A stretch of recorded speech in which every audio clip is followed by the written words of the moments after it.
Welcome to the Power Your Life radio show with host and success doc Joanne White.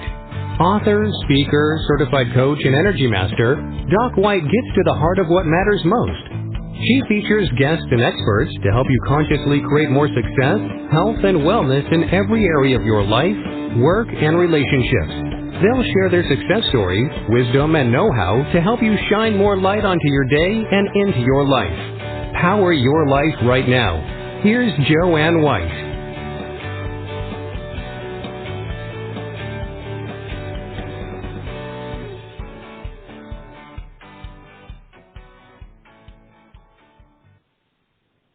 Hello, everyone, and thanks so much for joining us on Power Your Life. And I'm Dr. Joanne White, and it's always a pleasure.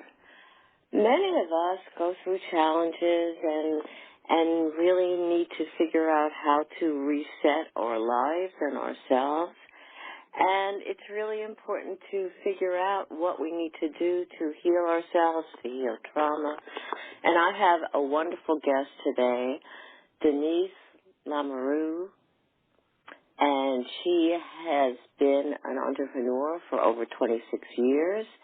She ran a successful restaurant in Fairfield, Connecticut, until she became interested in Eastern medicine to heal her own anxiety as well as her addiction. She founded a wellness center called Finding Feathers, attracting Eastern practitioners from around the world and creating a welcoming space for their community.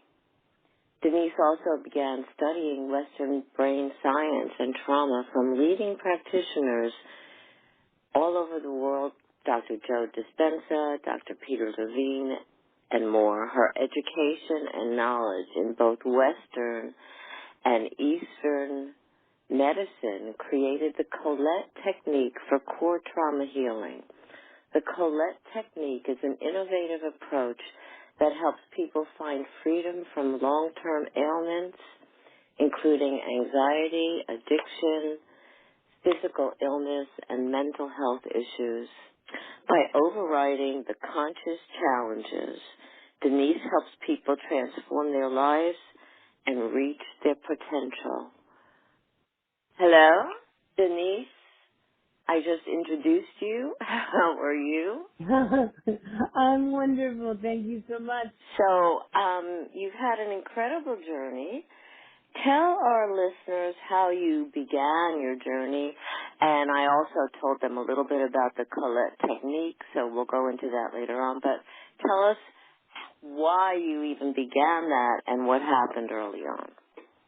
Oh, I love it, and I think it's such an amazing story, and so many times we get pushed in the direction that we're supposed to go, and we may not see it, and I think the universe gets louder and louder and pushes us.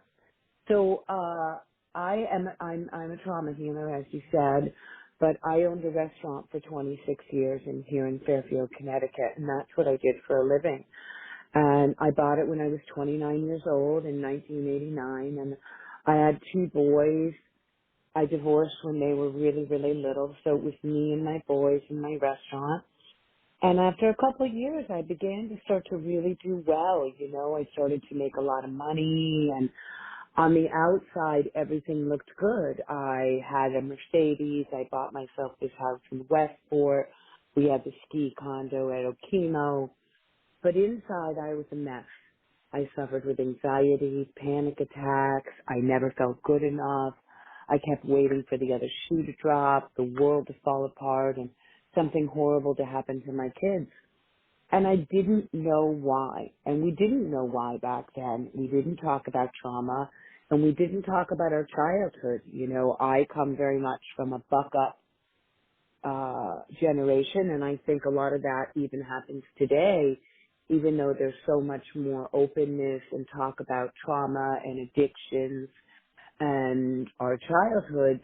At the same time, with so much social media about, I think a lot of people still shove their emotions down because they think everybody else is out there in the world having a great time, and everybody's got trauma and everybody's got stuff. So anyway, here I am, this successful restaurant owner, and I can't figure out why I have such terrible anxiety. and modern medicine can't help me back then. So I found Chardonnay. Oh my God, Chardonnay. And all of a sudden I don't have anxiety. And I'm drinking my big golden goblets of Chardonnay, and I'm becoming even more successful because there's no more anxiety. So now I'm doing the local television cooking segment occasionally and all kinds of things. And I'm kind of at this point the toast of the town. Like I've got the busiest restaurant around, and I'm a single mom, and I'm doing really great, and my kids are beautiful. And I started to become an alcoholic like my mom, like my dad, like my brother and my sister. You know, the Chardonnay really started to get to me. And so I went off in search of Eastern medicine. And back then, again, Eastern medicine was considered voodoo. It was in the back doors, it was in the backwoods, and even for famous people that I studied with, like John Holland, I took his advanced mediumship, and James Van Prague, and up in Maine. And I remember taking my Reiki mastership and, you know, 1 through mastership in the backwoods of Rhode Island. And that's kind of how it was. You didn't talk about this stuff. So one day I'm at my restaurant, and the building behind my restaurant, which was my liquor room, my office, and my food storage, got struck by lightning and burned to the ground. And that was just extraordinary because I had no idea about divine intervention. We're talking 2005, 2006. But I had to build a building for zoning. So I built this building, and I could tell you story after story about the magic and the way that building got built. But when it was finished, it had come out wrong. It had come out very different from the plans, and none of us, the builder, the electrician, myself, really understood how that happened. And we got in a little bit of trouble with the building department, but they were very cool about it, and they just made us fix a few things, which of course cost even more money, but was extraordinary. And when it was finished, it was incredibly beautiful. I could not believe how beautiful it was. And I thought, what am I going to do? I cannot put food and booze in this thing. I cannot. And so by that point, a lot of my friends were mediums. I'm medium, Reiki master, blah, blah, blah, blah, blah, all kinds of things. And I started to say to my friends, you know, if you want to use the second floor and do your work, go ahead. And so they did, and then within 2 months, I had this incredibly busy wellness center, and this magazine called me. There's a magazine here called Natural Awakenings, and they called me up, and I had a great reputation now because I own this incredibly successful restaurant. And they call me up, and they say, well, here, you're open to wellness center. And at that point, I had not at all. And I went, yeah, I did. And they said, well, we want to promote you for the month of September for free. And this was like the last week of July. So I had about 5 weeks to figure out how to get a wellness center together. And I didn't have any furniture. And I went to IKEA. And then I went down the street to a rental shop, and I rented furniture. And within 3-4 months, I was packed. And then healers started coming from all over the world, which was just amazing. We had gurus and people in saris, and we were doing pujas and fire ceremonies. And it was just extraordinary. But I wasn't getting better. I couldn't get sober. I would get maybe 5 months, maybe 6 months. I was in AA.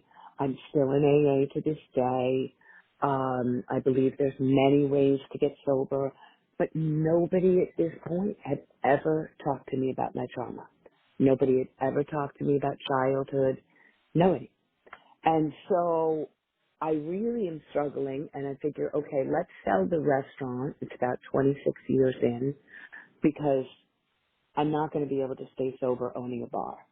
And even selling the restaurant was magical. I sold it in 1 day, right? Because it was such a landmark that everybody wanted to buy it. And there was a gentleman that I actually called and asked to be my realtor. And he said, no, I'll just buy it. And that was it. And I was done in 4 weeks. So that was another divine experience. And so now I have the Wellness Center. And I went off to India, and I was gone maybe about 4 weeks, 5 weeks, and I came back from India, and I drank the whole way home. And when I got back to America, I just really knew that I was missing something. And I think it was just when Google was starting, but I don't really remember exactly the Google time, but I went online and I came across a gentleman doing his first TED Talk named Dr. Gabor Mate. And Dr. Gabor Mate now is a world famous trauma addiction doctor. Extraordinary man. But it was his first TED Talk, and it changed me. I've never picked up a drink since that, and I knew that I had to study with this man. I knew that this man understood me.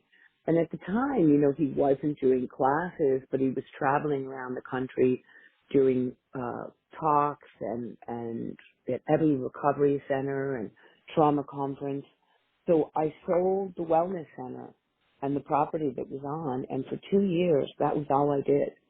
I traveled around the country to every recovery center that Dr. Mate spoke at, every trauma conference that he was at. I was in the front row, and I just immersed myself in trauma and addiction. And I understood now that it wasn't what's the matter with me. It was just what happened to me. And of course, then I met somebody in New York who was doing a fire ceremony, and he was this incredible oncologist in New York City, and here he was doing fire ceremony in puja, and I learned a lot from him. And the thing about him was he actually gave me the stability, if you will, to become more of a healer, because to me, I started, again, this stuff was considered voodoo, so I really thought that if I fell into the Eastern medicine trap, I was going to end up shaving my head and selling flowers in an airport. So here I was seeing this incredible oncologist going to India and having his clients come in and get their chemo and playing crystal bowls, and I thought, okay, I can be this. So then he asked me to give me somebody a healing, and I did, and she said, oh, you've got to meet Dr. Joe Dispenza. So I Googled him, and off I went on a workshop for Dr. Joe Dispenza, who of course now is, world famous brain or biological. But at the time, you could get in a workshop of his with about 100, 150 people. So that's what I did. Now it's thousands. Denise, your story is beautiful, and I want to focus a little bit in terms of where you are today, because I think that's important. And by the way, in terms of studying all that stuff, I did that too at the time when it was like you said, voodoo, and right. But it's amazing because for me it was part of my own healing in many ways too. So fast forward, okay, so you met all these incredible. So I met all those people and studied with them, and then I came back here and I decided to heal myself, and I put all these things together from everything that I had learned, what I liked and what I didn't, and I created what's now today called the Colette Technique for core trauma healing, and it's been trademarked for about 10 years now. And what it does is it helps people override the conscious brain and get into the unconscious. So Einstein says no conflict can be resolved at the same consciousness, the same frequency, the same thinking in which it was created. What we do here is we go back and we change the consciousness or the thinking the trauma was created, and we do that with the present day self. Because what was missing, as Dr. Peter Levine would say, is an empathetic witness. So quite often the people who are supposed to love us and protect us are the people that are causing the trauma, right? And trauma is also a big word for the wound. Trauma can be what didn't happen, two working parents not around a lot and the child feels lonely or abandoned. And so anyway, these neural networks, these neurons get started in our brain, especially before the age of 5, and then we run on them, right? So my brain ran on I'm not safe, I'm not loved. And here's a great way to explain it. Dr. Gabor Mate tells this story about being a 2-month-old Jewish baby in Hungary, Budapest, before the Nazis invade. And his mother calls the pediatrician and says, can you come and see Gabor? He won't stop crying. And the pediatrician says, I will, but I just have to tell you, all my Jewish babies are crying. What do Jewish babies know about Hitler? Nothing. They pick up the energy of the mother. If my mother's not saved, I'm not saved. I don't have a brain that can analyze yet. I can't start to do that until around 6 to 9. Even Aristotle said, show me the 7-year-old and I'll show you the adult. So now if my You mother's know, not kids are saved, I'm amazed. not saved, They can pick up all right? sorts of, yeah, really do. Yeah. Absolutely. And here's the big one. If my mother's not safe, I'm not safe. If my mother's not happy, I'm not good enough. I'm not lovable. I'm not enough to make my mother happy.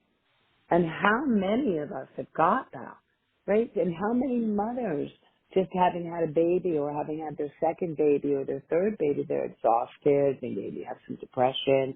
Of course they're going to feel that way, right? And so it just creates these programs. So anyway, what we do is we bring the present day self back. We use the colors of the frequency scale by Dr. David Hawkins. And that's always a great thing for your listeners to look at, the map of consciousness by Dr. David Hawkins. It gives you a good idea of where you're living.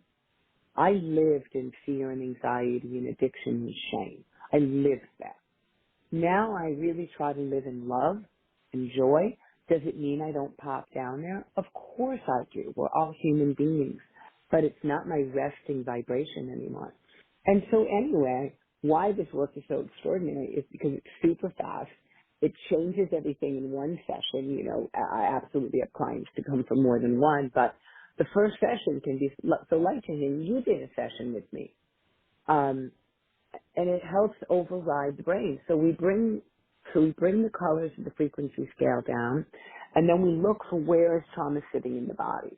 So the neck will hold trauma almost always, because the neck holds, I've got to control everything and I've got to keep myself safe, but also other illnesses that people might have. Bad knees, bad hips, right? And here's the thing about trauma to remember. There's a part of your brain called the amygdala. And when we're children, we can't really do much with the things that are happening. So if the trauma gets too overwhelming or it's too repetitive, we suppress it or repress it into the amygdala. We may not ever remember it. We may remember it a little bit, but we will always react from it. So that's number one. Number two, when the amygdala suppresses these emotions, memories, etc., it suppresses the immune system at the same time. So that's why we have this incredible rise of asthma, psoriasis, diabetes, Epstein-Barr, Lyme, multiple sclerosis, lupus, and addiction. And so that's what we do. We go back and we bring the present day self. We change the consciousness in which the trauma was created, because you now, the present day self, become the caregiver that we're supposed to be there. You know, Does that make sense? yes. Now I do something a little bit different, but also going backwards and doing some healing. I have a question for you, because you focused on trauma, just, you know, a lot with young babies or whatever, but people can have trauma, and I want you to address this a little bit, at different stages of their lives, and it may not just be from parents or family, it could be from other children, from, you know, other kinds of abuses. Can you talk about this? Absolutely. So, and I agree with you that we can have trauma throughout our lives, but most of the time, so think of it this way. If something happens, and on a scale of 1 to 10, I go to a 20, there's probably already a trauma in there. There's probably already a wound. So if I tap myself on the arm, it's not going to hurt. But if I have an enormous open wound on my arm and I tap it, it's going to hurt. Now that doesn't mean that any kind of abuse or anything like that at a later age isn't valued. It's very valued. It's very traumatizing. It's incredibly traumatizing. But you will find more often than not, you can find a root of whatever happened going back to early childhood.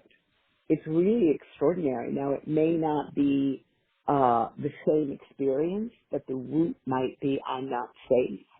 The root might be men aren't safe. The root might be, anything along that line. And so trauma, as I said, isn't what happened. It's how you felt inside as a result of what happened. So an experience can happen to you and can happen to me, but we can react very differently. But I have so many, I work mostly with adults and young adults, because that's what's generally happening, because they're getting older and all the illnesses are coming up, or they're realizing they can't have a healthy relationship, or they can't keep a job, or they're always blowing through money, or they struggle with anxiety, and you've gotten to a point where the thing I like about my work, the Colette Technique for Core Trauma Healing, I find that I'm kind of like the last place everybody goes, because everybody will try talk therapy, which I think is wonderful, and all kinds of other things. But like me, I think, Joanne, you and I traveled around the country and really the world to try to get better, and nothing helped me. I feel like I've been on tables all over the place, and nothing really changed my life except this. So it was really extraordinary for me. And a lot of times I like to do service in sober houses and eating disorder houses and things like that. And you can find like girls with eating disorders. There was not really a trauma to them that they can remember, but then when you take them back, it's like a look their mother would give them when they opened the refrigerator when they were young. Because, our bodies are going to grow wide, they're going to grow tall, they're going to grow wide, they're going to grow tall. Or a mother's concern that a child is getting chubby. And then the child gets the program, if I get chubby, and this is what's important, it isn't what happened, it's how you felt inside. So if I get chubby, I don't get love. How about if you get angry? Every child's going to get angry. Every 2, 3, 4-year-old's going to have a temper tantrum. Then if your child wants a cookie before dinner and you don't give it to her, which of course you're not going to, she's going to be frustrated. But when they get angry, what did we learn when we were raising children? Time out. Go sit over there. Don't come back to me until you're not angry. So it's angry children don't get love. It's the brain program that the child absorbs. And so when we believe that we're not going to get love if we get angry, when we get into adulthood, we're not going to get angry at our partner. We're going to put up with mistreatment. We're going to be people pleasers. So let's talk about that for a second, if we may. So there's many things that will happen, but let's just look at two. First of all, our brains are programmed to fight or flee. Where were we going to go and who were we going to fight with when we were kids? So your brain's always going to reprogram itself for survival. So it reprograms itself into what we call freeze or fawn. And I do both of them. Fawn is when I'll be a people pleaser. I will put everybody else's needs before mine. I still have to work on that. And then freeze is when I disconnect or disassociate. That'll be addiction, social media, workaholism, money, YouTube, etc., anything that's an escape. And so the brain will start to run on those programs. And as Harvard so beautifully says in their 2012 study on the developing child, those coping mechanisms that you created as children were necessary for survival, but are detrimental to your relationships, emotional and physical, as an adult. And why? Because we can't keep disconnecting and disassociating. We can't keep people pleasing. We'll have nothing left of us. And then one other thing to look at is survival mode. So if right now a bear jumps out at you, your brain would say, oh my goodness, it's a bear. It would send energy to your heart. Your heart's going to send energy to your adrenal glands. Your cortisol levels are going to rise, and you're going to run. And if you fell and broke your ankle, you're still going to be able to get up and run, the way a mother can lift a car off a child. But what if you're a kid and you never know when the bear's coming home? What if you're a kid and you don't know what kind of mood the bear's going to be in? You're going to activate in that survival mode every minute of the day until we clear it. And again, what's going to go wrong? Running in survival mode is like putting your car in neutral and flooring the gas. Something in that engine's going to break. So we take out a carburetor, we put in a new carburetor. We take out a knee, we put in a new knee. We're only healing the symptoms, not the cause. In my work, I want to know why is your foot on the gas pedal to begin with? And I want to get it off. You know, I Does think that help? it's so important to find out the cause and find out the why, because like you said, if we're not doing that, we're just putting a Band-Aid on something rather than really fixing it, and it keeps repeating itself, and maybe in different ways, and that's really, really important. So It's really important. did you know what was going on with your family that caused the addiction? Did you find that out through your own work and working with other healers? Well, absolutely. I mean, I knew I grew up in crazy. I knew that. I knew I grew up in alcoholism. My mother was an alcoholic. My father was a workaholic and a functioning alcoholic. My grandfather was a bit abusive when I was little. My brother was mentally ill. I knew I grew up in nuts. But we used to laugh about it. You know, we didn't talk about this stuff seriously back then. So for me, when I started to learn about trauma, I thought, oh, that's what's happened to me. And it was just life-changing to know that there wasn't actually something the matter with me. And one of the things that I noticed the most was, there were just things that when my kids were born that I became so terrified about. I was so afraid that somebody was going to abuse them. I mean, absolutely terrified. I had no memory that my grandfather had abused me from the age of 4 to 5 until I was in my 40s. That's what the You know, that addiction happens does. to a lot of people that have been abused. They may feel strange and not have any recollection until much later on. Something happens and triggers it, and it just opens up that whole world of abuse. I've seen it, and I I've worked can't with tell people. you how Yeah. many Now clients I I've have a had that question. have come to me with no memory. Go ahead. No, I want people to recognize, you said something that's really important, because oftentimes people are blaming themselves for Mm.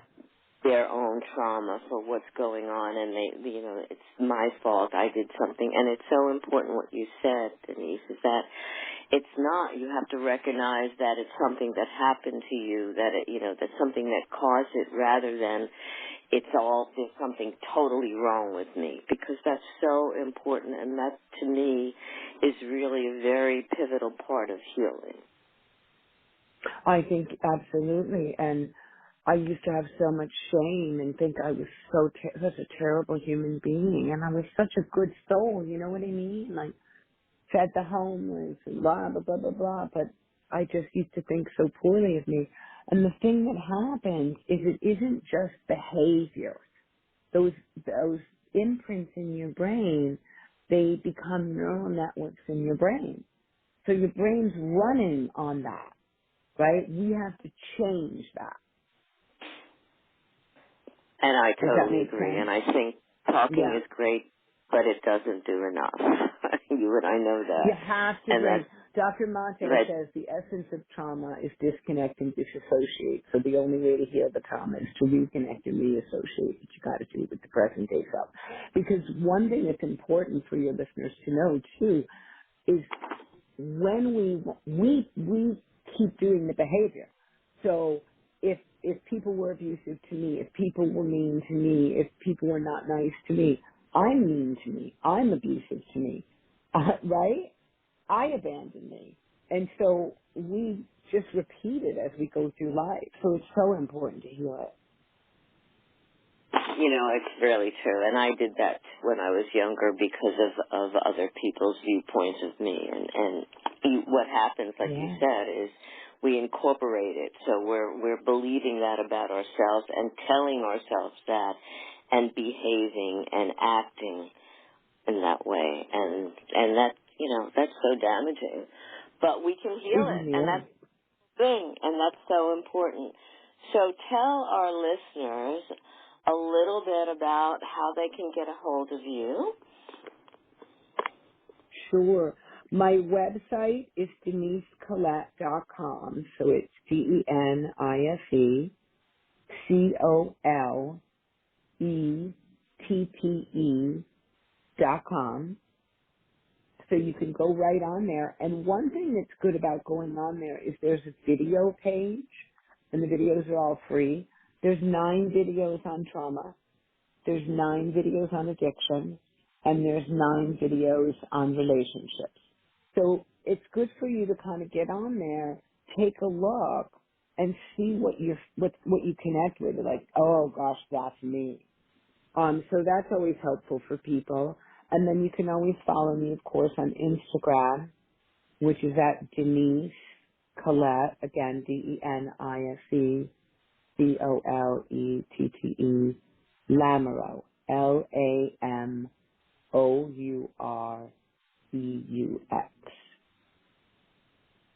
And so Beautiful. you're also, you can email me from the website. You can book a session on the website. You can DM me from Instagram with any questions. And you're on Facebook. I really only post, Denise Colette Lamoureux again. I really just post things about trauma and healing and things like that. So given what you've learned and what you understood the relationships with your family, what are they now? Or, you mean the relationships now? Yeah, your relationships Oh my God, with your... gorgeous. And you know what? My parents have passed. You know what's beautiful is that when you do the work, the family gets the work, right? Because you rise your vibration, you go up the vibrational scale. So think of it like a trauma, like a hot air balloon with the ropes, with the sandbag that keep it on the ground. You cut off a sandbag, the balloon goes up a little. You cut off a sandbag, the balloon goes up a bit more. So when you go up in vibration, first of all, most importantly, the children go up. Right. Because everybody's going to follow the energy, right? And I see my sisters, you know, I just think, and I say that to everybody else, like so many of my clients come back and they just like, oh my God, you should hear the phone conversation I had with my mother today. It was beautiful. Or I can't believe I went on holiday with my family and it was incredible. It really is, because it's quantum physics. Everything that I do has got mostly, let me take that back, mostly, everything I do has a science backup. Because I'm a child of trauma. So when I spent all those years in Eastern medicine, I don't trust, right? So you can tell me I'm better, but I'm not going to trust. That's what sent me into the science field. I needed to see how that could work. Yeah. And it's just gorgeous. It's life-changing. I'm very grateful. So what would you like That's to why leave I try to do those videos. That it's not you, and that there's nothing wrong with you, and that you're a wonderful human being. And you know what happens? Again, if you could look up the Map of Consciousness by Dr. David Hawkins, this might be more helpful. But if you look at the vibration of shame, it has the frequency of 20. Okay, I don't want to get too technical and make anybody crazy. If you look at love, it has the frequency of 500. So if I say one loving thing about myself, right? Oh, you look good today. I need it, and then I say 5 lousy things about myself. I'm sorry, 25 lousy things about myself. That 25 lousy things erases the one good thing, right? 25, 500, and love is the vibration of 500. Just erases them. I could say 25 lousy things about myself before I even get to the bathroom in the morning. Do you know what I mean? So how do we grow into self-love? Okay, when you feel good about yourself, milk it. Like if you look in the mirror and you think, I look pretty good today, take it to pieces. I look pretty good today. I love the way my hair looks. Wow, this outfit's cute on me. I like this color. Right? Or if you have a conversation with somebody and you rock it, when you get away from the conversation, take a few minutes and give yourself the win.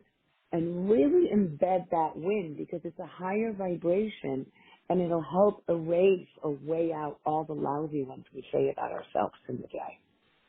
You know, and that is so very important, because oftentimes what we do is we give ourselves, and I know I did that personally, we give ourselves negative thoughts about what we did or we didn't do and what we thinking about ourselves. And yet when we can shift that and turn that around, it's a beautiful thing, and it creates such a feeling of love and confidence for yourself, and that's so very, very beautiful.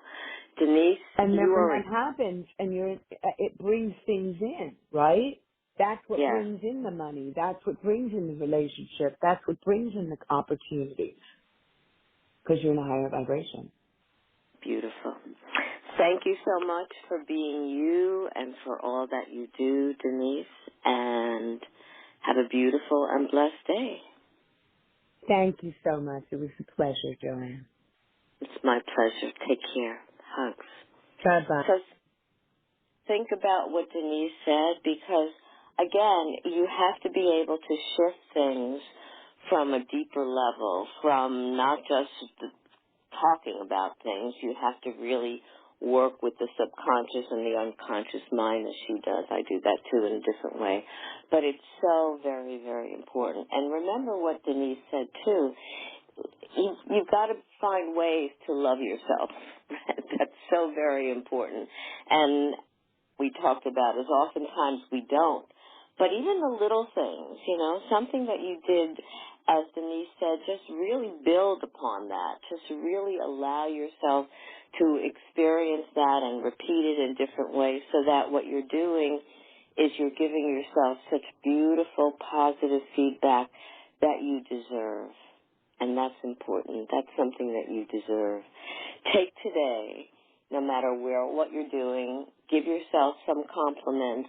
Allow yourself to feel self-love and self-appreciation.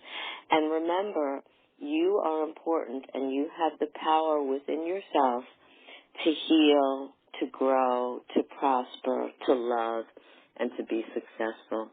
Thank you so much for joining us, and have a beautiful and blessed day.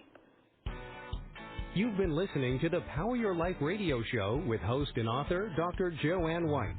Listen often and spread the word about the upbeat show to enrich you and grow your life in the direction you desire.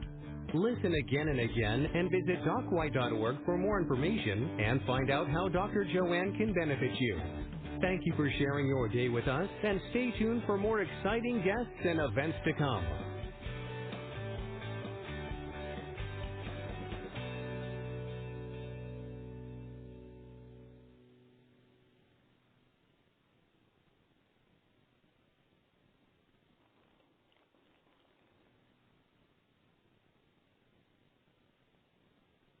Every day, Ferguson works with people transforming the world we live in, and we bring them the products, tools, experience, and scale to make complex projects simple, successful, and sustainable.